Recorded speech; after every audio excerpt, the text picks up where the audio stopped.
everybody that 2 years ago when we stood here, there was one person who listened to us and commissioned this piece of work to take us forward. Since the release of the report, we've had some very promising information come from this fellow. So I want us all to remember, this is a friend of ours, the Mayor of London, Mr. Sadiq. Yes!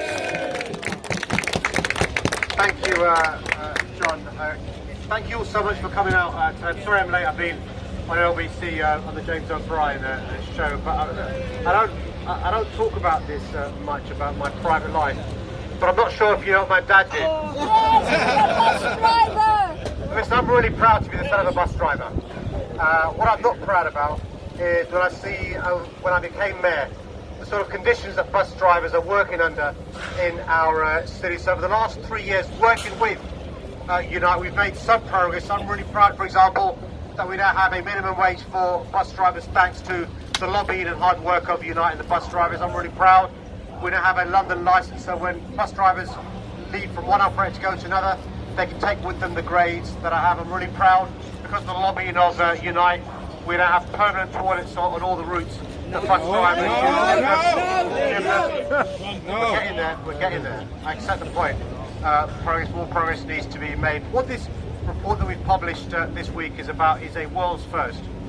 It's because of the lobbying of Unite saying, you know what, the fatigue bus drivers suffer is unacceptable. It's because of the work that Unite have done is we commissioned, Transport London commissioned rather, at Loughborough University to do the world's first report into the fatigue that drivers suffer. And for those, and you all know this, for those that aren't aware of some of the fatigue bus drivers endure, it is eye-opening. And it should be a wake-up call for Transport for London to do much, much more to improve the conditions of bus drivers, to make sure that the fatigue and the tiredness many bus drivers suffer, they don't suffer. And so my promise to you is to continue to work with Unite, to continue to work with bus drivers, continue to work with the operators and TfL to make sure we improve the conditions that bus drivers work under, so that future generations can be proud of becoming a bus driver, but so it isn't so much hard work as it currently is. So we'll carry on working.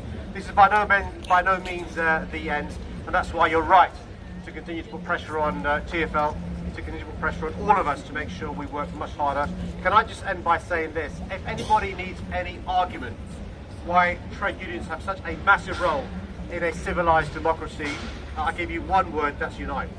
Because what Unite are doing is organising workers to make sure you bargain collectively, to make sure you lobby, to make sure you advocate, to make sure that those in positions of power and influence care about some of the challenges that you have, so we can improve the terms and conditions. And I'm really pleased as a Labour mayor to have the support of not just the trade union movement, but of Unite the trade unions. So thank you very much for the hard work you are doing. I'll carry on, John, working closely with you and Unite colleagues to make sure we go quicker, we go faster to improve the conditions of bus drivers. So I can carry on saying that as long as I'm the mayor, the bus drivers will continue to have a better relationship with their employers and make sure that the terms and conditions of bus drivers continue to improve. Thank you very much.